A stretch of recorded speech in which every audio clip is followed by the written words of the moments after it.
కాచెనే చింత నుండి నీ కృపా అంతము వరకు నడిపించునే అంతేలేని నీ కృపా అంతము వరకు నడిపించునే అంతేలేని నీ కృపా కృపా కృపా కృపా యేసుని కృపా ఎరుగని రీతిగా నన్ను దర్శించే నీ కృపా పావనమైన జీవన యాత్రలో క్షేమమునిచ్చే నీ కృపా పావనమైన జీవన యాత్రలో క్షేమమునిచ్చే నీ కృపా క్షణమైనా నన్ను ఎడబాయక క్షణమైనా నన్ను ఎడబాయక గమ్యము చేర్చే నీ కృపా గమ్యము చేర్చే నీ కృపా కృపా కృపా కృపా యేసుని కృపా ఎరుగని రీతిగా నన్ను దర్శించే నీ కృపా ఎరుగని రీతిగా నన్ను దర్శించే నీ కృపా ఇంతవరకు కాచెనే చింత నుండి నీ కృపా అంతము వరకు నడిపించునే అంతేలేని నీ కృపా కృపా కృపా కృపా యేసుని కృపా ఎరుగని రీతిగా నన్ను దర్శించే నీ కృపా దేవునికి స్తోత్రం హల్లెలూయా. నేటి మన ధ్యానము కొరకు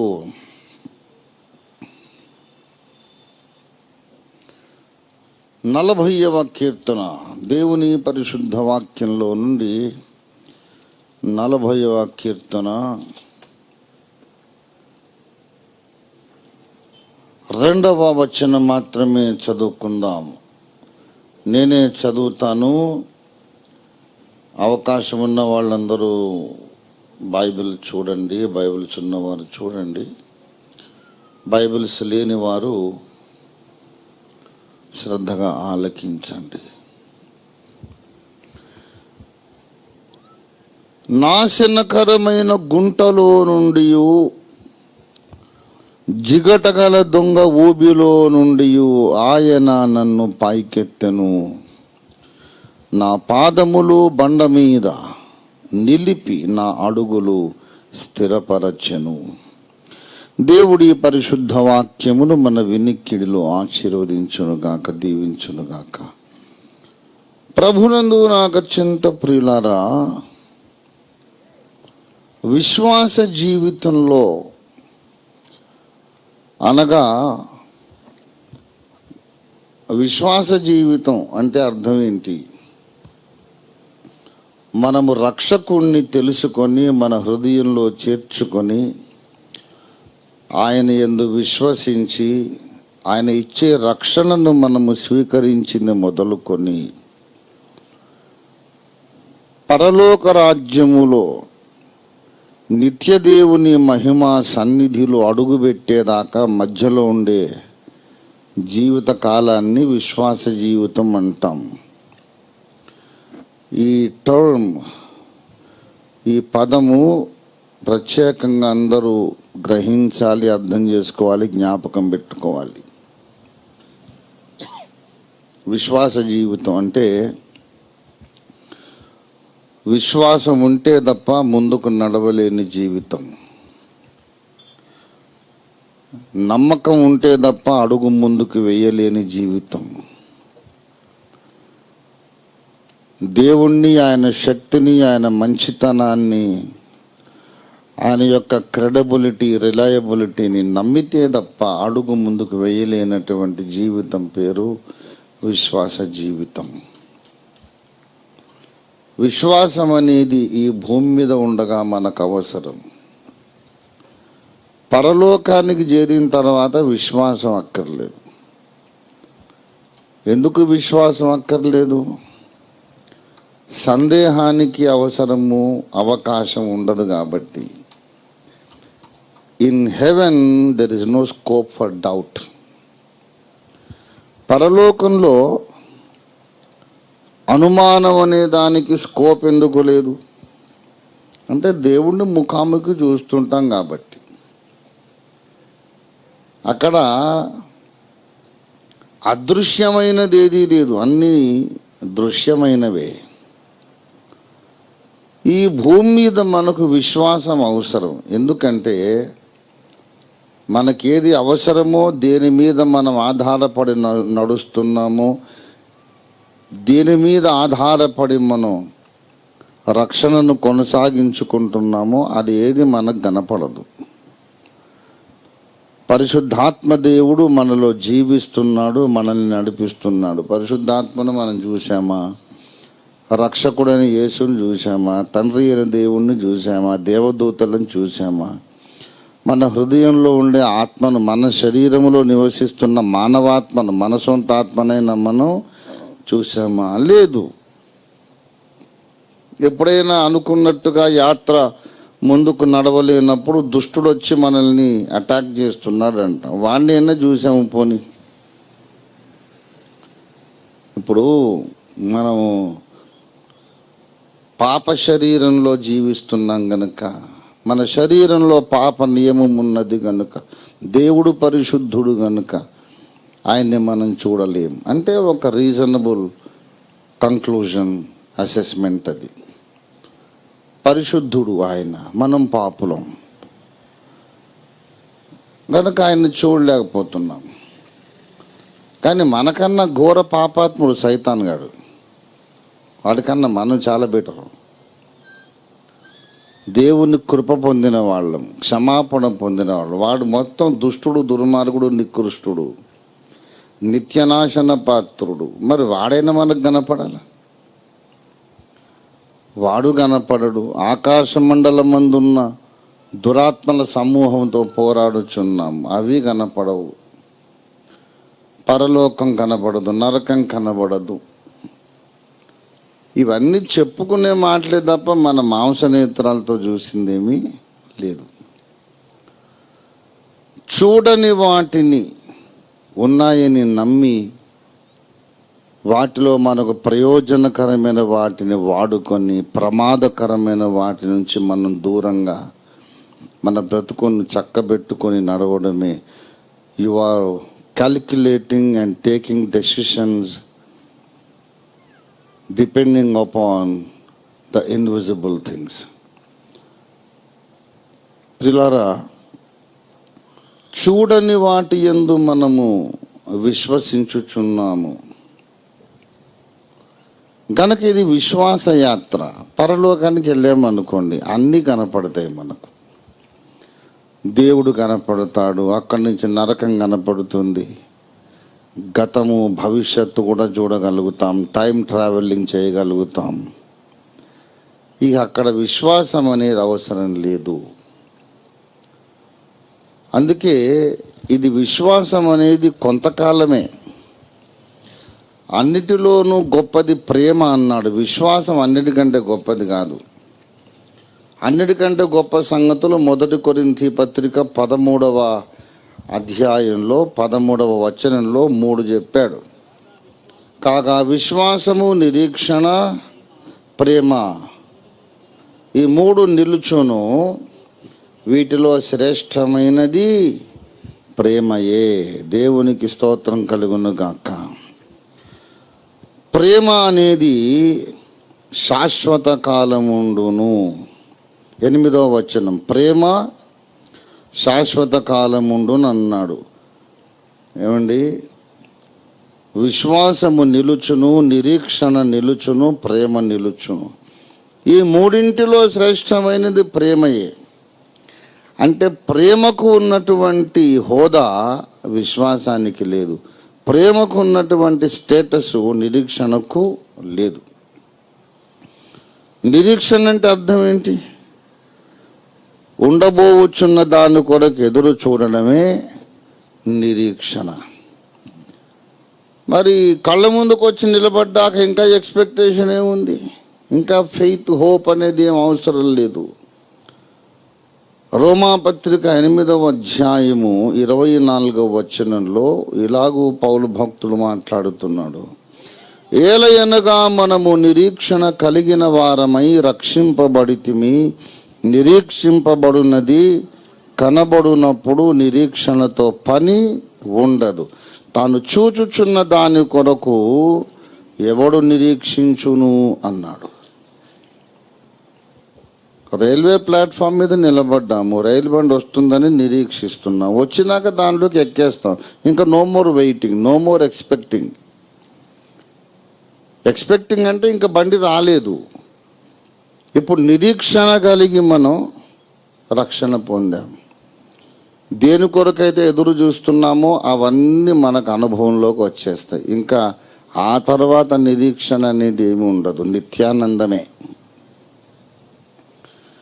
గనక నిరీక్షణ అనేది అంత శ్రేష్టమైనది ఏమీ కాదు. ఇప్పటి కాలానికి అవసరం. ఒక టైం వస్తుంది, ఇంకా కనిపించని దానిని నమ్మాలనేది అవసరం లేదు. ఏదో రాబోతున్న మేలు కొరకు ఎదురు చూసేది లేదు. ఆ లోకంలో, పరిపూర్ణ ప్రపంచంలో కష్టపడి కనిపించని దానిని నమ్మాలి, నమ్మడానికి ఆధారం లేకపోయినా నమ్మాలి అనే పరిస్థితి అప్పుడు లేదు. నీకు అవసరమైనవన్నీ నీ కళ్ళ ముందు కనబడుతుంటాయి, కనిపించనిది ఏది లేదు. అక్కడ విశ్వాసం అక్కరలేదు, నిరీక్షణ అక్కరలేదు. ఆ పరిపూర్ణ ప్రపంచంలో కూడా ఇంకా అవసరమైనది, పనిచేస్తూ ఉండేది ప్రేమ. అందుకే సర్వశ్రేష్టమైనది ప్రేమ. ప్రేమ మాత్రమే శాశ్వత కాలముండును. అదృశ్య ప్రపంచం, ఆ నిత్య ప్రపంచం అనేది ఇప్పుడు మనకు కనబడకుండా ఉన్న ఇప్పటి కాలంలో మనకు ఈ రెండు అవసరం. ఏది? విశ్వాసము, నిరీక్షణ. యేసుప్రభు వచ్చినప్పుడు ఇక ఆయన్ని మనం చూస్తాం. ఇక అప్పుడు నువ్వు నమ్ముతావా లేదా అనేది ప్రశ్నే లేదు. ఒక మనిషిని తీసుకెళ్ళి, ఇదిగో ఈయన యేసు, ఈయనేమో ఆయన మీద తిరుగుబాటు చేసిన దుష్టుడు, సైతాను. యేసు ప్రభువుని నమ్మితే ఇదిగో ఈ పరలోకం, యేసుని నమ్మకుండా దుష్టుని మాట వింటే ఇదిగో ఈ నరకాగ్నిగుండం అని అన్నీ చూపెట్టేసినాక ఇప్పుడు నమ్ముతున్నావా లేదా అని. నమ్మేది నమ్మకపోవడానికి ఏముంది సార్, కళ్ళారా చూశాను, అర్జెంటుగా బాప్తిసం ఇచ్చేయి అంటాడు. కానీ దేవుణ్ణి చూడలేదు, నరకాన్ని చూడలేదు, పరలోకాన్ని చూడలేదు, దేన్ని చూడలేదు.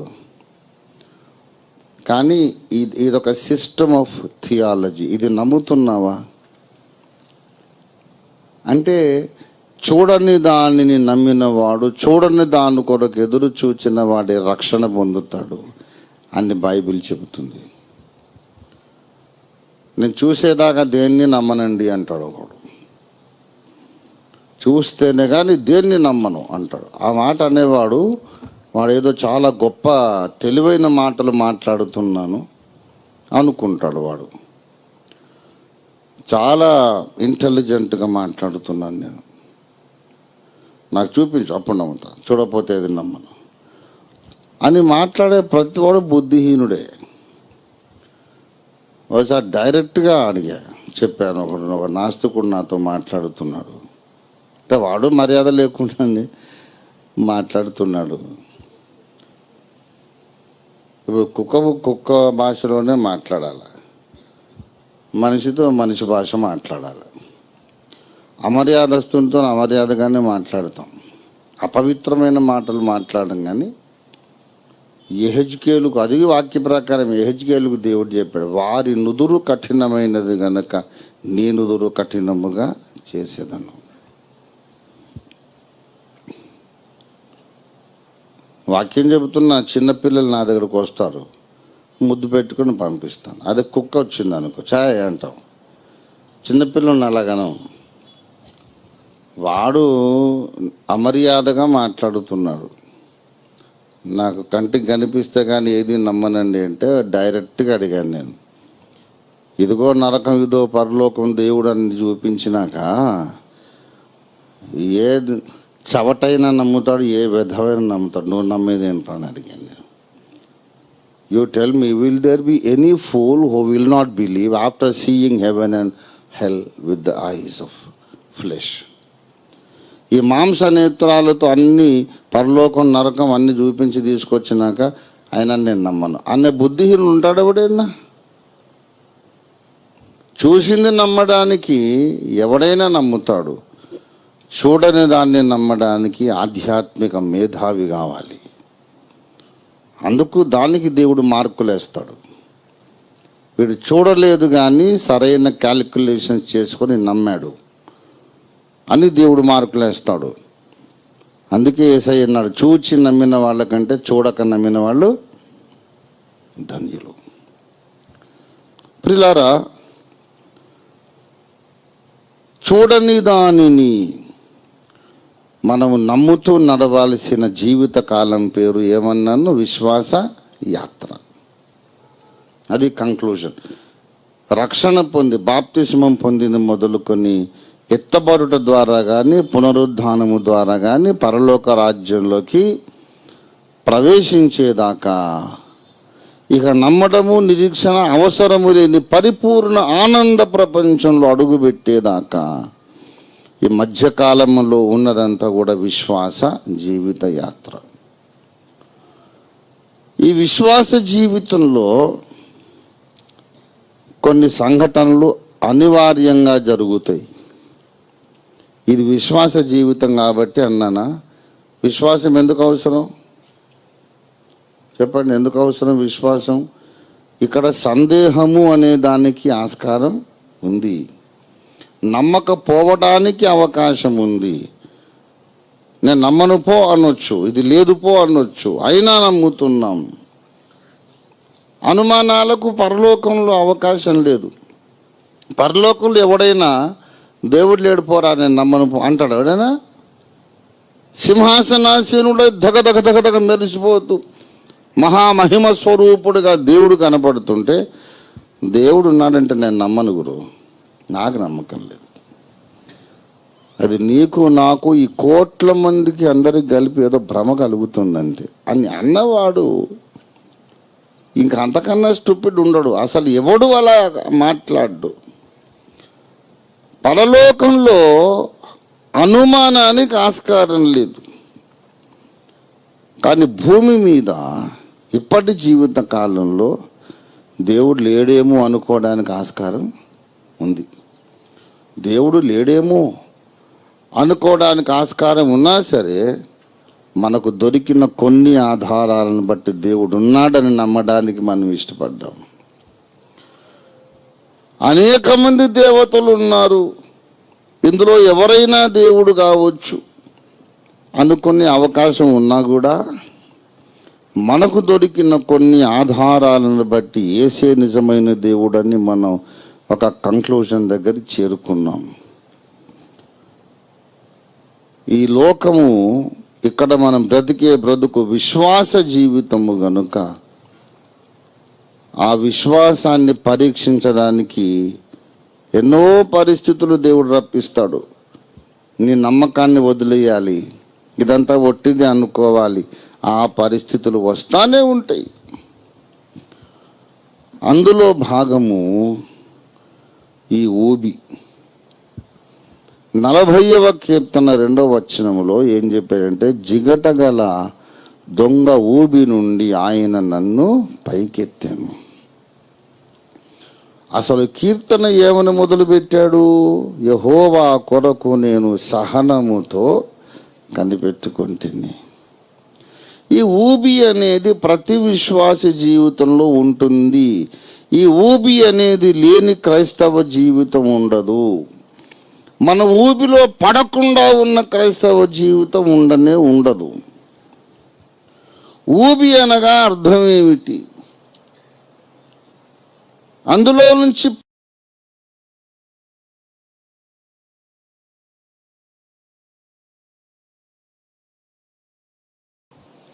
ప్రయత్నం చేశాడు, బయటికి రావడానికి వల్ల కాలేదు. నా వల్ల కాదని గ్రహించి దేవునికి అప్పగించుకున్నాడు. దేవుడు అన్నాడు, అడుగుడి మీకు ఇవ్వబడునన్నాడు, శోధనలో సహాయం చేస్తానన్నాడు. కానీ విడుదల మాత్రం వెంటనే రాలేదు. చాలా దీర్ఘకాలము టైం పట్టింది. అదొక సిచ్యువేషన్. లోతైన గొయ్యిలో పడ్డట్టుగా ఉంది ఆయన జీవితం. పైకి రావాలనుకున్నాడు, చేత కాలేదు. దేవా నన్ను పైకి తీయమన్నాడు, ఆయన కూడా వెంటనే కార్యము చేయడం లేదు. మీకు ఒక చిన్న తిరకాసు చెప్తాను. అడుగుడి మీకు ఇయ్యబడును అన్న వచనాన్ని చాలా అపార్థం చేసుకున్నాం మనం అని చాలాసార్లు చెప్పా. అడుగుడి మీకు ఇవ్వబడును అంటే అడిగిన వెంటనే ఇవ్వబడునని కాదు. అడిగింది ఇస్తాడు, తగిన సమయంలో ఇస్తాడు. అడిగింది ఇస్తాడు, అది స్వీకరించడానికి నీవు తగిన విధంగా పరిపక్వతలో పరిపూర్ణతలో వచ్చావు అనుకున్నప్పుడు ఇస్తాడు. ఒక చిన్న ఎగ్జాంపుల్. 3 ఏళ్ల పిల్లవాడు డాడీ నాకు సైకిల్ కావాలంటాడు. వాడు 3 చక్రాల సైకిల్ కొనిస్తాం. వాడు ఏడుస్తాడు, కాదు నాకు ఆ పెద్ద సైకిల్ కావాలని. పెద్ద సైకిల్ నీకెందుకురా, దాని మీదకి ఎక్కలేవు, ఎక్కితేనేమో కాళ్ళు అందవు, ఎందుకురా నీకు వద్దంటే, నో నాకు పెద్ద సైకిల్ కావాలి. అడిగింది ఇయ్యబడును, వాడు తగినంత పొడుగు అయినప్పుడు ఇయ్యబడును. అంతకుముందు అడిగాడు కనుక ఇప్పుడే ఇచ్చేస్తానన్న తండ్రి తెలివైనోడు కాదు, ఈజ్ అ ఫూల్. 3 ఏళ్ల పిల్లవాడికి పెద్ద సైకిల్ కొనిస్తే డామ్ అని పడడం గ్యారంటీ. ఎముకలు విరుగుతాయి, గాయాలు అవుతాయి, కుటుంబమే గాయపడుతుంది. అది వాడికి యూజ్ కూడా కాదు, అది ప్రయోజనం కాదు. గనక అడగండి నేను ఇస్తాను అని దేవుడు అన్నాడే తప్ప అడగగానే ఇస్తాననలేదు. ఆ మధ్యలో కొంత టైం ల్యాప్స్ ఉంటుంది. గనుకనే మనం సహనముతో కనిపెట్టుకోవాలి. నీవు అడిగిన దాని కొరకు సహనముతో కనిపెట్టుకోవాలి. అప్పుడు తప్పకుండా యెహోవా చెవియొగ్గి నీ మొర ఆలకిస్తాడు. నీవు అడిగింది నీకు తప్పకుండా ఇస్తాడు. నీకు కావలసిన విడుదల నీకు దొరుకుతుంది. నీవు ఆశిస్తున్న ఆశీర్వాదం నీకు దొరుకుతుంది. నీకు ఏ రకమైన విడుదల కావాలో అది తప్పక నీకు ఇస్తాడు, కానీ in his time, not in your time. ఈ మధ్యకాలంలో మనకు కావలసింది సహనము, ఓపిక. ఇప్పుడు అడగంగానే దావీదు ఎన్నైనా నీకు ఇది కావాలా, తీసుకున్నానా అని అడిగిన మరుక్షణమే ఇచ్చేసాడు అనుకోండి, ఇంకా సహనంతో ఎదురు చూడడం ఏముంది? సహనం లేదు, కనిపెట్టడం లేదు. అడగంగానే ఏటీఎంలో డబ్బులు తీసుకొని వచ్చినట్టు ఆ సహనం అవసరం లేని పరిస్థితి ఉంటుంది. ఈ రోజుల్లో అయితే ఏటీఎం దగ్గర కూడా సహనమే కావాల్సి వస్తుంది. చాలా సహనం ఉంటే తప్ప ఏటీఎంలో డబ్బులు తీసుకోలేము. అందులో ఇంకా ఏ బ్యాంక్ అయినా ఏమో కానీ స్టేట్ బ్యాంక్ ఆఫ్ ఇండియాలో మాత్రం అసలే రావు. పెద్ద ఏటీఎం 24 hours అని చెప్పి బోర్డు పెడతాడు. లోపలికి వెళ్ళినాక అసలు ముందే డబ్బు లేదని ముందే డిస్ప్లే ఉండాలి కదా. వెళ్ళగానే ఏదో ఇచ్చి చచ్చినట్టు అడుగుద్ది, ప్లీజ్ ఇన్సర్ట్ యువర్ కార్డ్ అంట. ఎందుకురా ఇన్సర్ట్, లోపల లేదు సరుకు. Please insert your card, ATM card అని పెట్టిన తర్వాత కార్డు ఇన్సర్ట్ చేశాక మళ్ళీ అన్నీ అడుగుతుంది. There is no paper to print the receipt, do you still want అంటే, అదే పేపర్ ఎవడు కావాలా, నా పైసలు నాకు కావాలని. ఓకే, నాకు రిసీట్ వద్దులే. నీది కరెంట్ అకౌంటా సేవింగ్సా ఇదా అదా ఆప్షన్స్. మళ్ళీ తర్వాత పిన్ నంబర్, మళ్ళీ ఎంటర్ అన్ని ఇచ్చినాక సారీ నో క్యాష్ టు డిస్. నిజంగా మోడీ గారు వచ్చినాక మనకు సహనాన్ని ఎక్కువ నేర్పిస్తున్నాడు.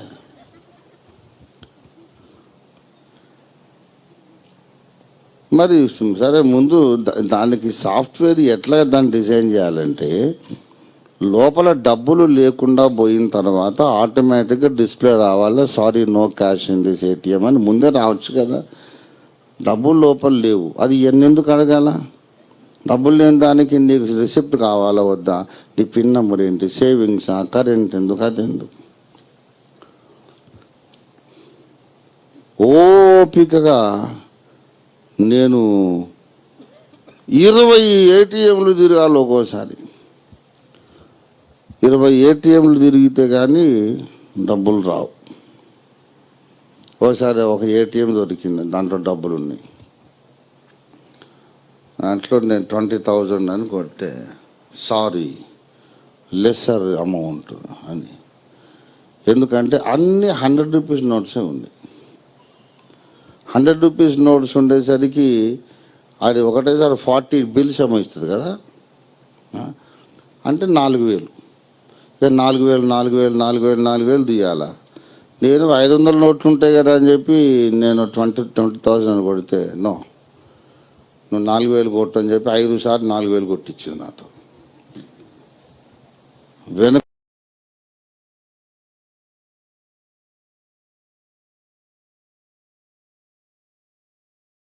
బాబు ఇక్కడ అన్ని 100 రూపాయల నోట్లు ఉన్నాయంటే, అవునా సార్ అని చూపించేది. చూడు ఇంత పెద్ద మూట, అవునా 4,000 2,000 నోట్లు ఉంటే 2 నోట్లు సరిపోతుంది, కానీ అంతలా మూట. ఇంత పెద్ద సోది కార్యక్రమం అంతా జరుగుతూ ఉంది. ప్రియులారా, నేను ఎందుకు చెప్తున్నానంటే,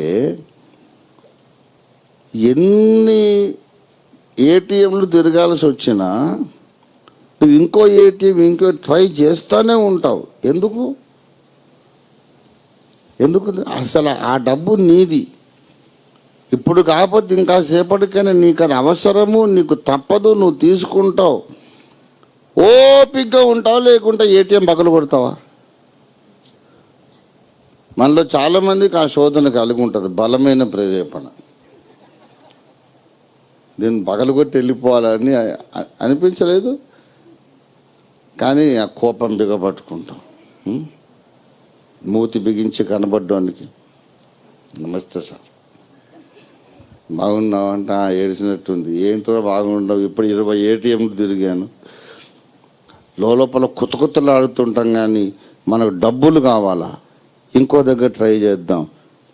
ఒక్కోసారి 4-5 గంటలు తిరిగిన రోజులు ఉన్నాయి నాకు. ఆఖరికి ఇంక అవకాశం లేకపోతే నా డబ్బులు అజయ్కి ట్రాన్స్ఫర్ చేసి, బాబు ఆ మైండ్ స్పేస్కి పోయి తీసుకురా చేయండి, బాగా హెల్ప్ చేస్తుంటాడు. ఇబ్బందిగా ఉంది, అయినా సరే ఆ డబ్బు నాకు వస్తుంది, రావాలి, నాకు దాంతో పని ఉంది. కొంచెం ఆలస్యమైన కష్టమైన తీసుకోవడం నాకు అవసరం. అలాగే దేవుని దగ్గర కూడా నువ్వు అనుకున్నట్లు డబ్బులు రావు. వస్తాయి కానీ ఇంకా రేపు ఎల్లుండి 6 నెలలు సంవత్సరం అడుగుతూ ఉండాలి. ఫైనల్గా నీ అకౌంట్లో ఉన్న డబ్బు నీకు వస్తుంది తప్పకుండా. ఇక్కడ ఏటీఎంలో డబ్బు రాకపోవడమేమో మన భారత బ్యాంకింగ్ వ్యవస్థ యొక్క మిస్మేనేజ్మెంట్. దేవుని దగ్గర డబ్బులు రాకపోవడము దేవుని పరిపూర్ణ జ్ఞానానికి సూచన లేక నిరూపణ. ఎందుకంటే అడగంగానే నీకు ఇస్తే నీకు కీడు, నీకు ఆత్మీయంగా నీవు దెబ్బతింటావు కనుక ఎప్పుడు ఇస్తే నీకు మంచిదో అప్పుడు ఇస్తాడు. You have to wait cautiously. ఇంతకు ఈయన దేని కొరకు అడిగాడు? ఇంతసేపు నేను ఏం చెబుతున్నాను, అడుగుడి మీకు ఇవ్వబడునంటే వెంటనే రాదు అని. భౌతిక ప్రపంచ సంబంధమైనటువంటి ఆశీర్వాదాలను గూర్చి కాదు ఇక్కడ దావీదు అడిగింది. డబ్బులు కావాలని, లేకపోతే ఇంకేదైనా వస్తువులు కావాలని, ఐశ్వర్యం కావాలని, రాజ్యము విస్తరించాలని ఆయన అడగలేదు. ఆయన అడిగింది ఏంటంటే ఈ గొయ్యిలోంచి బయటికి తీను ఆయన అని. ఏ తల్లైనా గొయ్యిలో పడ్డ కొడుకును నన్ను బయటకు లేవు మమ్మీ అంటే కొంచెం ఓపికండి, రేపు తీస్తాను అంటారా? నేను డబ్బులు అడిగినప్పుడు ఇవ్వలేదు, రేపో ఎల్లుండో ఇస్తానన్నాడు, ఒప్పుకున్నా. స్వస్థత కొరకు అడిగితే ఇంకా కొంతకాలం నువ్వు దీన మనస్సు కలిగి ఉండాలి, తర్వాత నేను స్వస్థపరుస్తాను అన్నాడు, ఒప్పుకున్నా. నేను గొయ్యిలో పడిపోయాను, పైకి తీయమంటే wait you should have patience అంటాడు. ఏం పేషెన్స్ అండి? భూమి మీద ఏ తల్లి అయినా తండ్రి అయినా గొయ్యిలో పడ్డ కొడుకుని వెంటనే తీస్తారా, లేకపోతే ఓపిక కలిగి ఉండు ముక్కుమారుడా అని అంటారా? ఈ గొయ్యి అనేది దేవునికి ఇష్టముగానటువంటి కార్యాలలో మనము బ్రతికే పరిస్థితి పేరే గొయ్యి. ప్రియులారా, ప్రతివాడు తన గొయ్యి తానే ఏర్పాటు చేసుకుంటాడు, అందుకే కొంచెం టైం పడుతుంది. That is the secret we have to learn this morning. Afternoon అనబోయాను, దిస్ మార్నింగ్. ఇప్పుడు ఏదైనా ఒక తప్పు చేయాలనుకోండి, అనుకోకుండా ఒక తప్పు జరిగి, ఇప్పుడు ఉదాహరణకు ఒకటి తాగాలి.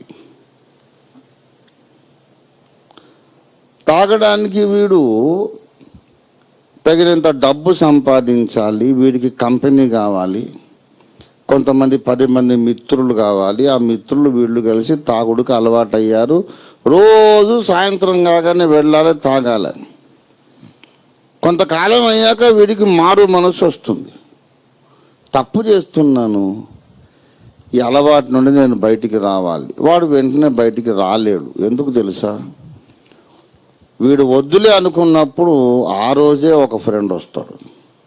చాలా కాలం అయ్యాక నేను అమెరికా నుంచి వచ్చాను రా, వాళ్ళు సెలబ్రేట్ చేసుకోవాలి. ఈ ఒక్కసారికి వీడికి 50 మంది తాగుబోతు మిత్రులు ఉంటారు.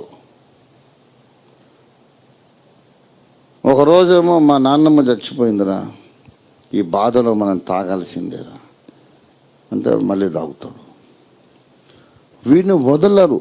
తప్పు చెయ్యడానికి ప్రతి మనిషి కొన్ని పరిస్థితులు సృష్టించుకుంటాడు, చూసారా? ఆ పరిస్థితులను మార్చడానికి దేవునికి టైం పడుతుంది. That is the practical problem. నువ్వు తప్పు ఉరికినే చేసి ఊరుకోవు, దానికి అనుకూలమైన సిచ్యువేషన్లన్నీ పుట్టించుకుంటావు. ఇప్పుడు నిన్ను గబుక్కున పైకి తీయాలంటే కుదరదు బాబు. నువ్వు ఆ గొయ్యి అలా తయారు చేసుకున్నావు, నువ్వే, నీ స్వయంకృతాపరాధం. ఎక్కడ తప్పు చేయాలి, ఎవరితో చేయాలి, ఎలా చేయాలి, సిచ్యువేషన్ అంతా కల్పించుకున్నావు. ఒక్కోసారి నీకు మారు మనసు వస్తుంది, కానీ ఆ సిచ్యువేషన్ మాత్రం మళ్ళీ డిమాండ్ చేస్తుంది. ఒక మంచి ఉదాహరణ చెబుతారు భక్తులు. ఒకసారి గోదావరి వరదలు వచ్చినాయంట, అన్ని పెద్ద పెద్ద టేకు దుంగలు అన్నీ కొట్టుకుపోతూ ఉన్నాయి. ఒక్కొక్క టేకు దుంగను తెచ్చుకుంటే ₹1,00,000 2,00,000 అలాగా ఉంటుంది. గజ ఈతగాళ్ళందరూ వెళ్తున్నారు. ఒక్కొక్కరు చిమ్మ చీకటి వేళ, మసక చీకటి, ఎర్లీ మార్నింగ్ ఒక దొంగ ఎవరు తీసుకొచ్చుకున్నది వాడి అమ్ముకోవచ్చు. ఎక్కడి నుంచో కొట్టుకొస్తున్నాయి. ఓనర్షిప్ ఎవరేమో తెలియదు. సరే ఒకడు వెళ్ళాడు, ఒక దొంగ ఏదో కనబడితే దాన్ని పట్టుకున్నాడు, అక్కడే ఉండిపోయాడు. ఒడ్డు నుండి పిలుస్తున్నారు, రారా ఎంతసేపు దాన్ని పట్టుకొని అక్కడే ఉన్నావు అంటే వాడు రాలేకపోతున్నాను రా అన్నాడు. ఏంట్రా రాలేకపోవడము, చచ్చిపోతావు, అది సముద్రంలో పడతావు, దాంతో నువ్వు వదిలేసేయి, వచ్చేసేయి, నువ్వు మొయ్యలేనంత బరువు ఉంటే వదిలేసేయి అంటే వాడు అన్నాడు, నేను ఎప్పుడో వదిలేను రా, అదే నన్ను వదలడం లేదు. ఎందుకంటే తాటి దొంగ అనుకొని అక్కడ కొట్టుకుపోతున్న ఒక ఎలుగుబంటును పట్టుకున్నాడు వీడు. ఈ టేకు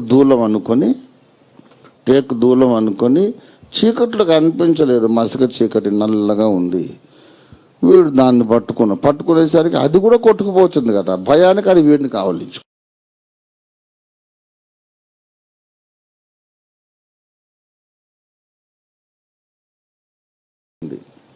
వీడిని గట్టిగా కావలించుకుంది.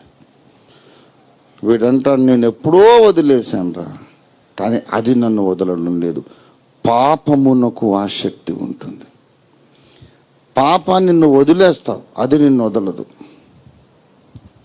It is easy for you to take a decision to stop sin, but it is not easy to actually stop sinning.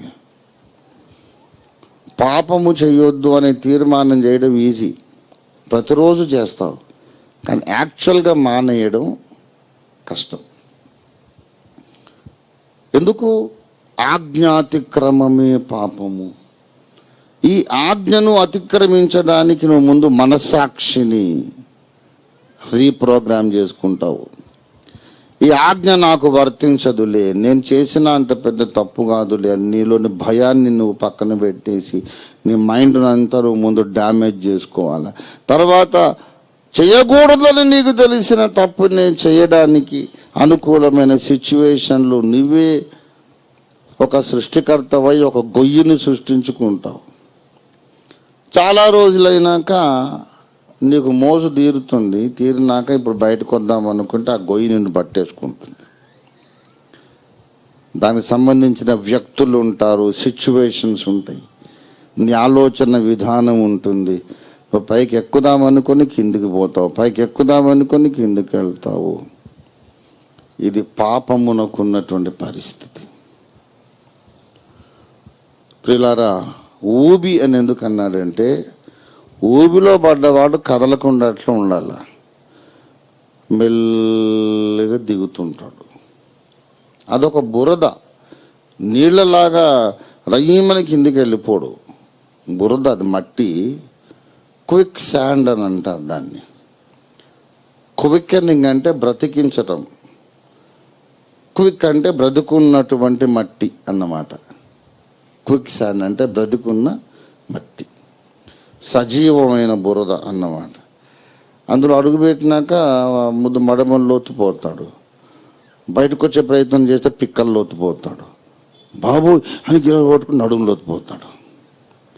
కదలకుండా నిలబడితే మెల్లిగా అంగుళం దిగుతాడు. గిలగిల కొట్టుకొని పైకి వచ్చే ప్రయత్నం చేస్తే ఇంకా వేగంగా కిందికి వెళ్ళిపోతాడు.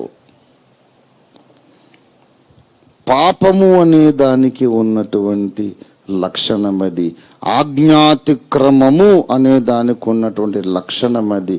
లెట్ ఇట్ బి ఎనీథింగ్, ఏ రకమైన ఆజ్ఞాతిక్రమమైనా కానీ.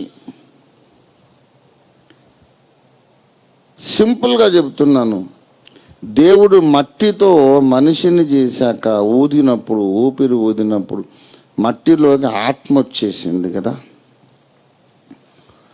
నువ్వు ఒక గొయ్యిని సృష్టించుకున్నాక ఆ గొయ్యికంటూ ఒక ఆత్మ కూడా ఏర్పడుతుంది. Like every human being has his own her own spirit, every pit you create has its own spirit. అది లాగుతుంది అన్నమాట. ఎందుకు నేను వద్దనుకున్నాను, మళ్ళీ ఇలాగ పరిస్థితులు వచ్చేస్తున్నాయి, ఇలా అరే ఆ గొయ్యి పిలుస్తుంది, గొయ్యి పిలుస్తుంది. నా వల్ల కాదు అనుకున్నాడు. ప్రభువా నీవే నాకు సహాయం చేయమన్నాడు. అన్నా సరే వీడు సృష్టించుకున్నటువంటి గొయ్యిందు చూసావు, అది వీడిని మళ్ళీ లాగుతుంది. నేను చెప్పే మాట సీరియస్గా గమనించండి. పాపం అనే గోతిని నీవే తయారు చేసుకొని అందులో పడ్డప్పుడు నిన్ను బయటికి తీయటానికి దేవునికి కూడా కొంత టైం పడుతుంది. Even God requires some time to undo what you have done. నీవు క్రియేట్ చేసుకున్న ఈ సాలెగూడును తొలగించడానికి దేవునికి టైం పడుతుంది అన్నమాట. దానికి కొందరు మనుషుల్ని చంపేసేయచ్చు, కొందరు దేవుడు ఏం చేస్తాడు. ఫర్ ఎగ్జాంపుల్ ఇప్పుడు చూడండి, 50 మంది స్నేహితుల్ని పెట్టుకొని ఇటు తాగుబోతయ్యాడు, బయటికి రావాలా. ఇక దేవుడు అప్పుడు ఆపరేషన్ మొదలు పెడతాడు. ఈ 50 మందిలో కొంతమంది ఏమో చచ్చిపోతారు, కొంతమంది ఏమో వీడికి వాళ్ళకు వ్యాపారంలో గొడవలు వచ్చి విడిపోతారు, తన్నుకుంటారు. ఎవరి కారణము చేత వీడు మళ్ళీ మళ్ళీ గొయ్యిలోకి వెళ్తున్నాడు, వాళ్ళందరినీ దేవుడు కొన్ని సిచ్యువేషన్లు క్రియేట్ చేసి దారపు చిక్కుముడ్లన్నీ విప్పినట్టు ఈ గొయ్యి అంతా మళ్ళీ లేకుండా చేస్తాడు దేవుడు. కొందరు చచ్చిపోవాలి, కొందరు దూరం కావాలి, కొందరికి అపార్థాలు రావాలి, కొందరు గొడవ వేసుకోవాలి, కొందరిని వీడి తన్నాలి, కొందరు వీడి తన్నాలి. అప్పుడు వీడు రేపొద్దున మళ్ళీ తాగుదాం అనుకున్నా సరే ఆ ఊర్లో బంద్ ఉండి అన్ని దుకాణాలు బంద్ ఉండాలి. అలాగ దేవుడు సిచ్యువేషన్ క్రియేట్ చేసి స్లోగా వీడిని బయటికి తీసుకొస్తాడు. వీడు పిలిచినా వచ్చేవాళ్ళు ఎవరు లేరు, వీడిని పిలిచేవాళ్ళు ఎవరు లేరు, దుకాణాలన్నీ బంద్ ఉన్నాయి. వీడిని తీసుకెళ్ళి ఎక్కడో అడవిలో ఎత్తేసారు, అక్కడ ఏ షాపు లేదు. ప్రార్థన చేస్తున్నాడు వారం రోజులైనాక. అప్పుడెప్పుడో వీడు ఊరిలోకి వచ్చేసరికి గొయ్యి లేదు, పాత స్నేహాలు లేవు, వీడు నడవడానికి కొత్త దారి ఏర్పడింది. అప్పుడు పరిశుద్ధ మార్గం స్టార్ట్ అవుతుంది. దావీదు చెబుతున్నాడు, ఈయన విశ్వాస యాత్రను గూర్చి విశ్వాసులందరి పక్షంగా మాట్లాడుతున్నాడు. దేవునికి ఇష్టముగా అన్నటువంటి పనులు నేను చేస్తున్నాను అని ఆ గొయ్యిలో పడ్డాను. బయటికి రావడానికి నాకు టైం పట్టింది. అసలు ముందు నాకు చేత కాలేదు, దేవుని శక్తిని ఆశ్రయించాను, దేవునికి కూడా టైం పట్టింది. నేను బుద్ధిహీనంగా క్రియేట్ చేసుకున్నటువంటి ఈ సమస్యాపూర్వక పరిస్థితులను మళ్ళీ అన్ని ముడులన్నీ విప్పి ఈ యొక్క వ్యక్తులను ఆ పరిస్థితులను నాకు దూరం చేయడానికి దేవుడు కూడా కొంత టైం తీసుకున్నాడు. నేను ఇక్కడ మీకు ఒక విషయం విన్నవించి ముగిస్తాను. ఎంత టైం అయినా తీసుకుంటాడు దేవుడు, అవసరమైనంత టైం తీసుకుంటాడు. నీ కోసం కొంతమందిని చంపేస్తాడు, లేక నీ కోసం ఎన్ని ఉపద్రవాలైనా రప్పిస్తాడు, ఊరి మీదకి వరదలు రప్పిస్తాడు, నిన్ను ప్రాణాపాయ స్థితిలో పెడతాడు, భూకంపాలే సృష్టిస్తాడు. ఎంత హార్డ్ డిఫికల్ట్ ప్రాసెస్ అయిన దేవుడు జరిగిస్తాడు, కానీ గ్యారంటీగా నిన్ను మాత్రం గొయ్యిలోంచి బయటికి తీస్తాడు. దేవుని స్తోత్రం కలుగును గాక. ఇలా చేస్తాడు కాబట్టి ఆయన పేరు యేసు, ఆయన పేరు రక్షకుడు.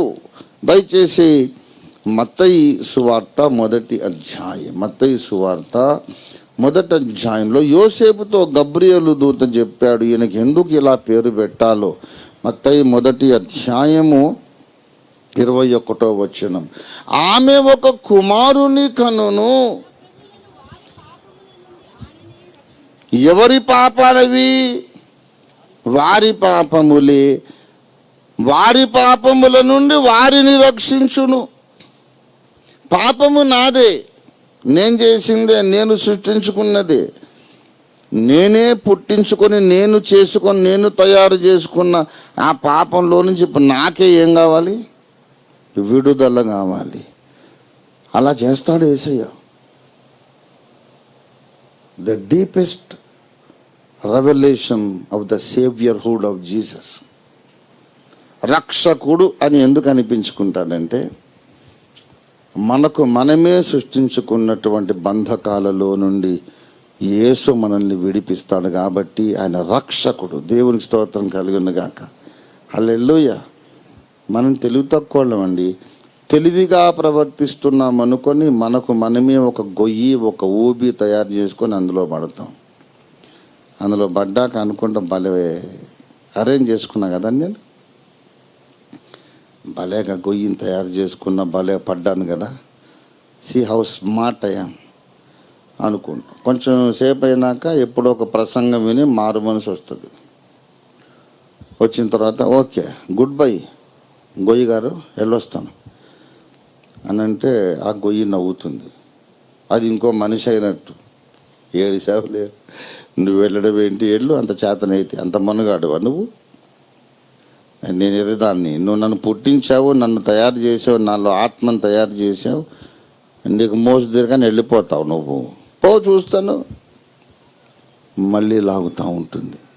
వీడు బయటకు వద్దాం అనుకున్నప్పుడల్లా ఇంకా లోపలికి వెళ్ళిపోతుంటాడు. సిన్ అనేది అంత సీరియస్ ప్రాబ్లం. పాపము అనే దానికి పరిష్కారం ఏంటంటే, సర్వశక్తి గల దేవుడు వచ్చి జోక్యం చేసుకోవాలి. బ్రహ్మాండ నిర్మాణకుడే జోక్యం చేసుకుంటే తప్ప మనిషి ఆ గొయ్యి నుంచి బయటికి రాడు. అది నువ్వు గ్రహించి అడగాలి. నేను గొయ్యిలో ఉన్నాను యేసయ్యా, నీ వచ్చి నన్ను చేయబట్టుకొని పైకి లాగితే తప్ప నేను వచ్చే పరిస్థితి లేదు. ఇలాగే చచ్చిపోతాను, ఇలాగే ఎక్కడికి వెళ్ళిపోతాను. మరి pull me out of this pit O lord. నువ్వు అడిగితే కొత్తగా యేసు నీకు దర్శనం ఇస్తాడు. ఇంతవరకు పోషించువాడు, క్షమించువాడు, ఏమండి, స్వస్థపరచువాడు, ఆశీర్వదించువాడు, ఎన్నో రూపాల్లో యేసు నీకు ప్రత్యక్షం అయ్యాడు.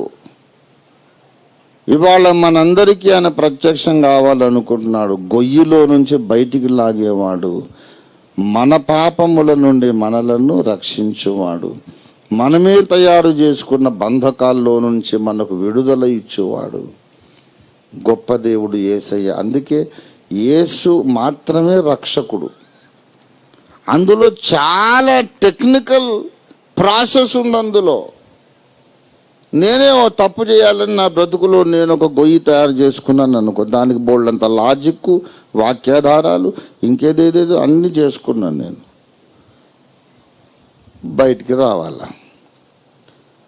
ఇప్పుడు ముందు నేను నా మనస్సాక్షిని రీప్రోగ్రామ్ చేసుకుంటాను కదా, దాన్ని మళ్ళీ దేవుడు రీప్రోగ్రామ్ చేయాలి ప్రాపర్గా. ఆ సమయంలో చేసేసిన పాపాలన్నీ నా మీద ఉంటాయి కనుక తన రక్తము చేత యేసు వాటిని పరిహరించాలి. ఎక్కడైతే పాపం ఉన్నదో అక్కడ పాప పురుషునికి ప్రవేశం ఉంటుంది, వాణ్ణి బంధించాలి. దురాత్మలను బంధించి వెళ్ళగొడుతూ మనకంటిన మురికిని యేసు రక్తంతో కడిగి వేస్తూ, నేను మళ్ళీ చేయడానికి నా మైండ్లో నేను తయారు చేసుకున్నటువంటి గ్రౌండ్ ఆయన డిస్ట్రాయ్ చేస్తూ, ఎన్ని రకాల టెక్నికల్ ఆపరేషన్స్ జరిగితేనో మనం గొయ్యిలోంచి బయటకు వస్తాం. ఇలాగ బయటికి తీయగలిగిన శక్తిమంతుడు మన యేసయ్య ఒక్కడు మాత్రమే. దేవునికి స్తోత్రం కలుగును గాక. He will do that for you. తప్పకుండా చేస్తాడు, చేద్దామని అనుకుంటున్నాడు. యేసు రక్షకుడు అంటే చాలామంది అనుకుంటున్నారు. బాగా వినాలి. ఈ లోకంలో మనం పడతా లేస్తా ఎలా బ్రతికినా చచ్చిపోయినాక అగ్నిగుండంలో పడకుండా రక్షించేవాడు అనుకుంటున్నారు. నువ్వు ఎలా బ్రతికిరా అగ్నిగుండంలో పడకుండా రక్షించేవాడని అర్థం కాదు. అగ్నిగుండములో పడడానికి కారణమైనటువంటి పాపము నుండి నీవు ఈ భూమి మీద బ్రతుకుండగానే నిన్ను విడిపించువాడని అర్థం. దేవునికి స్తోత్రం కలుగును గాక. అడగండి, యేసయ్యా నువ్వు రక్షకునివైతే అగ్నిగుండము నుంచి రక్షించడమే కాదు, ఇప్పుడు నన్ను పాపము నుంచి రక్షించు. ఎలుగుబంటును పట్టుకున్న, టేకు దుంగ అనుకొని ఎలుగుబంటును పట్టుకున్న, దాని పట్టు బలమైన పట్టు, నేను వదిలేసిన అది వదలడం లేదు. దాన్ని కూడా వదిలించే శక్తిమంతుడు యేసయ్య. దేవునికి స్తోత్రం కలుగును గాక. ఒక ఎన్కరేజింగ్ ఫ్యాక్ట్ చెబుతున్నాను. మనల్ని యేసయ్య తప్పకుండా పరిశుద్ధపరుస్తాడు. నీవు చనిపోకముందు, కన్ను మూయకముందు కొన్ని రోజులైనా నిన్ను పరిశుద్ధురాలిగా, పరిశుద్ధునిగా బ్రతికించి సిగ్గుపడనక్కర్లేనటువంటి విశ్వాసిగా, టీవీగా తలెత్తి ముఖమెత్తి దేవుణ్ణి చూడగలిగే స్థితిలో నీ బ్రతుకును ముగిస్తాడు ఆయన. ఆయన శక్తిమంతుడు. నీకు ఈ ఎక్స్పెక్టేషన్ ఉండాలి. చచ్చినాక అగ్నిలో పడకుండా కాపాడుతాడని కాదు, బ్రతుకుండగానే రక్షకుడు ఆయన. ఈ పాప బంధకాల నుండి విడిపిస్తాడు. ఆజ్ఞను అతిక్రమించి అలవాట్ల నుంచి విడిపిస్తాడు. దేవునికి దుఃఖకరమైన జీవిత విధానము నుండి ఆయన నన్ను తప్పక రక్షిస్తాడు. గబ్రియల్ చెప్పింది అదే, తన ప్రజలను వారి పాపముల నుండి ఆయనే రక్షించు. ఎవరి ప్రజలు చెప్పండి ఇప్పుడు నాకు? ఎవరి ప్రజలు? ఆయన ప్రజలే. మళ్ళీ వారి పాపాలు, ఎవరి పాపాలు? మాకు గమనించాలి. అక్కడే పెద్ద గ్రంథం అంత సమాచారం ఉంది. ప్రజలు ఎవరి ప్రజలు? యేసయ్య ప్రజలే. పాపాలు ఎవరివి? వీళ్ళయే. ఎవరైతే యేసుకు సొంత ప్రజలైపోయినారో వాళ్ళవంటూ సొంత పాపాలు ఉన్నాయి. మనం యేసు ప్రజలం. అందరం వ్యభిచారాలు, హత్యలు చేస్తున్నామని కాదు, ఏదో ఒక ఏరియాలో నీ లైఫ్లో గొయ్యి ఉంది.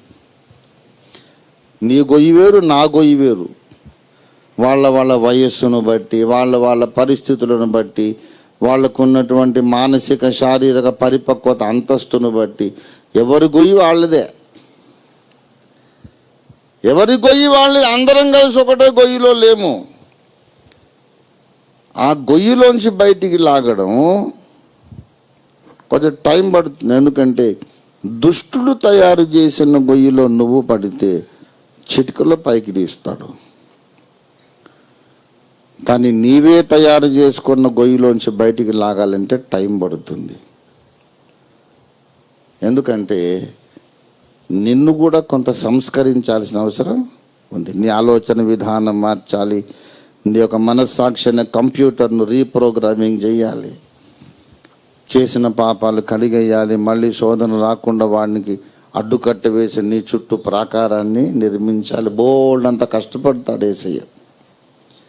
కష్టపడతాడు, టైం తీసుకుంటాడు. కానీ డెఫినెట్గా నీకు మాత్రం విడుదల వచ్చి తీరుతుంది. దేవునికి స్తోత్రం కలుగును గాక. హల్లెలూయా.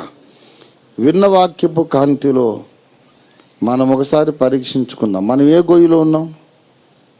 ఏమో మరి. నీ గొయ్యి నీకు తెలుసు, నా గొయ్యి నాకు తెలుసు. నన్ను బయటికి తీసుకురా యేసయ్యా. ఇక గొయ్యిలో నేను ఉండను, నీ పాదముల చెంత ఉంటా, నీ సన్నిధిలో ఉంటాను. నన్ను పరిశుద్ధ జీవితంలోకి నడిపించమని అడుగుదాము. దేవుడు మనకు తప్పక సహాయం చేస్తాడు. రండి ప్రార్థనా సమయంలోకి ప్రవేశిద్దాం. ఇది ప్రార్థన సమయము, ఇది స్వపరీక్ష సమయం. మనలను మనమే పరీక్షించుకునే సమయం ఇది. మన కన్నులు మూసుకొని, ఆత్మనేత్రాలు తెరుచుకొని, దేవుని ముఖకాంతిలో మనం విన్నటువంటి వాక్యపు వెలుగులో మన సొంత జీవితాలను మనం పరిశీలించుకుందాం. ద్వేషము అనేది కూడా ఒక పాపమే, తెలుసా నీకు? ద్వేషము అనే దాన్ని ఒక గొయ్యిగా నువ్వు తయారు చేసుకున్నావు, అందులో పడిపోయావు. You began to justify your hatred. అవును, ద్వేషిస్తున్నానంటే ఒట్టిగా నాకు ఈ కారణాలు ఉన్నాయి అనుకున్నావు. ద్వేషము మానము అని చెప్పింది బైబిల్, కాదు నేను మానను అన్నావు. దాన్ని సమర్థించడానికి లాజిక్కులు కల్పించుకున్నావు, కారణాలు చెప్పుకున్నావు. అదే నీకు గొయ్యి అయిపోయింది. ద్వేషం అనే పాపము కంటిన్యూస్గా చేస్తున్నారు కొంతమంది. అబద్ధములు ఆడుట, చెడ్డ మాటలు మాట్లాడుట, అదొక గొయ్యి నువ్వు తయారు చేసుకున్నావు. But you can come out of it if you are committed. If you decide, it will take some time, but God will bring you out of the pit.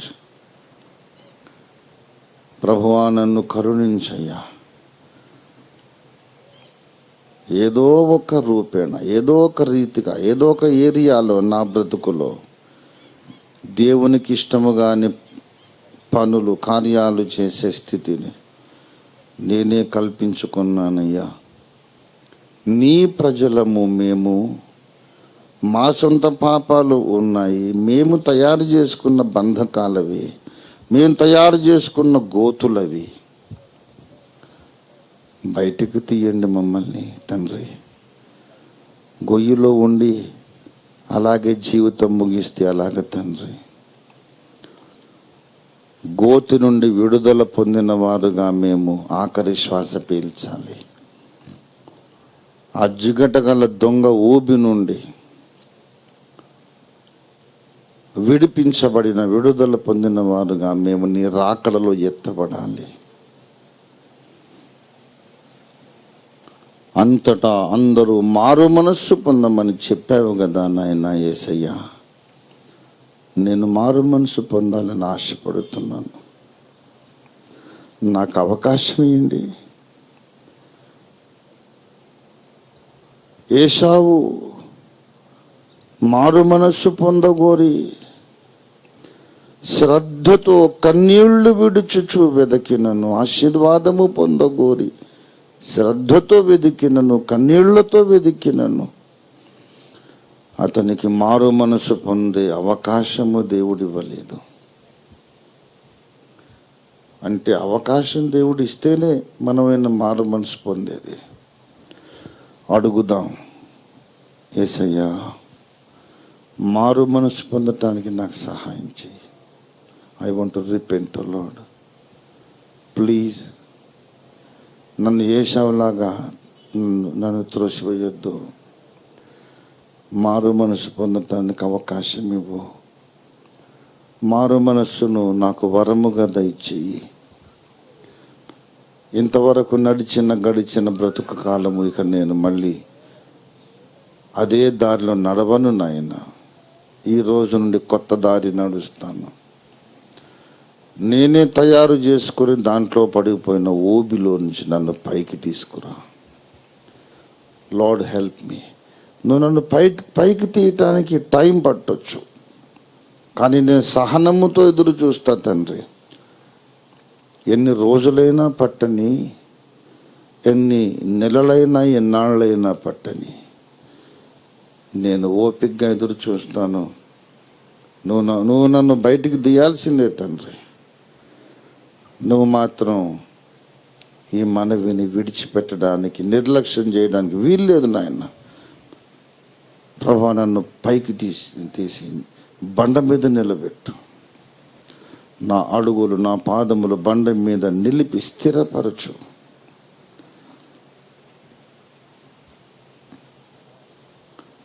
పడుతూ లేస్తూ ఉంటే ఏ విధమైన మారు మనస్సు, పవిత్రీకరణ లేకున్నా కూడా అగ్నిగుండం నుంచి మాత్రం రక్షించే దేవుడుగా కాదు. నేను ఆశించేది అది కాదు నాయన. అగ్నిగుండం దాకా పోకముందే, అసలు నేను కన్ను మూయకముందే, చచ్చిపోకముందు, నీ రాకలో ఎత్తబడకముందు, ఇంకా మనిషిగా భూమి మీద బ్రతుకున్నప్పుడే, ఇంకా శవంగా నేను మారకముందే, కొద్ది సంవత్సరాలైన బండ మీద నిలబడి బ్రతుకుతానయ్యా. రక్షకుడవు కదా, ఆ గొయ్యిలోంచి నన్ను రక్షించు, క్రీస్తు అనే బండ మీద నన్ను నిలబెట్టు. అందుకే కదా నీ పేరు రక్షకుడు, యేసు అని అందుకే పిలువబడ్డావు కదా నాయన. While I'm still alive, save me from my own since. నా సొంత పాపాల నుండి నన్ను రక్షించు తండ్రి. ప్రార్థన చేద్దాం. విన్న వాక్యపు కాంతిలో, దేవుని ముఖ కాంతిలో మన జీవితాలు మనం పరిశీలించుకుందాం. పోయిన ఆదివారం నుండి ఈ ఆదివారం దాకా ఎక్కడ ఎలా బ్రతికాం, ఎవరెవరితో పనులు, వ్యవహారము, వ్యాపారము, కార్యక్రమాలు మనం చేశాము, ఏ విధంగా బ్రతికాం, ఎలా మాట్లాడాం, పోయిన వారమును ఒక్కసారి జ్ఞాపకం చేసుకుందాము. అంతేకాదు జనరల్గా మన లైఫ్ స్టైల్ అంతట్లో ఇంకనూ మనం ఒప్పుకోవలసినవి ఏమైనా ఉంటే, ఎన్ని ఆదివారాలు తప్పులు ఒప్పుకున్నా, క్షమాపణ పొందినా మళ్ళీ అవే మళ్ళీ రిపీట్ అయ్యే పరిస్థితి ఉన్నదంటే, ఒకవేళ అది మనమే తయారు చేసుకున్న గొయ్యేమో. ఈ దిశలో కూడా స్వపరీక్ష సాగాలి. మనల్ని మనం పరీక్షించుకొని మన సంగతి ఏంటో యేసయ్యకు చెప్పుకుందాం. యేసయ్యా, ఇది నా పరిస్థితి, నన్ను క్షమించయ్యా, ప్లీజ్ ఫర్గివ్ మీ. నేను చాలా తప్పు చేశాను, తెలివిగా ప్రవర్తిస్తున్నాను అనుకొని తెలివి తక్కువగా ప్రవర్తించాను, నా చుట్టూ నేనే ఒక గొయ్యి తయారు చేసుకున్నాను, నేను ఎలుగుబంటును వదిలేశారు, ఎలుగుబంటు నన్ను వదలడం లేదు. అలాంటి పరిస్థితి నాకున్నది. నువ్వు సర్వశక్తి గల రక్షకుడవు, దిగిరమ్మునైనా నువ్వు జోక్యం చేసుకుంటే తప్ప ఈ గోతులోంచి బయటికి రాలేను. నన్ను క్షమించమని అడుగుదాం, నన్ను విడిపించమని అడుగుదాం, నన్ను రక్షించమని అడుగుదాం. యేసయ్యా, నీవు నా రక్షకుడవు కదా, నన్ను రక్షించమని అడుగుదాం. నీ జీవితంలోనే ఈనాటి ఒప్పుకోలు సమయం ఒక టర్నింగ్ పాయింట్ అవుతుంది. If you can truly ask God to give you grace to repent from your sins, you shall enter into a new golden era in your life. దేవా, నాకు మారు మనస్సు పొందే అవకాశం దయచేయమని యథార్థంగా అడిగితే నీ జీవితంలో దేవుడు ఒక సువర్ణ అధ్యాయాన్ని ఇప్పుడే ప్రారంభం చేస్తాడు. అందరికీ తమ తమ పాపాలు ఒప్పుకొని యేసు రక్తంలో కడుక్కొని సమయం ఇస్తూ, స్నానాల కొరకు సమయం ఇస్తూ, నేను కూడా ఒక మనుష్య మాత్రమే కనుక నాకు కూడా స్నానం కావాలి, ఎంతైనా అవసరం కనుక నేను కూడా స్వపరీక్ష కొరకు పూనుకుంటూ, ఇక మరి కాసేపు నేను మాట్లాడను ప్రియులారా, సమయాన్ని చాలా జాగ్రత్తగా వాడుకోండి.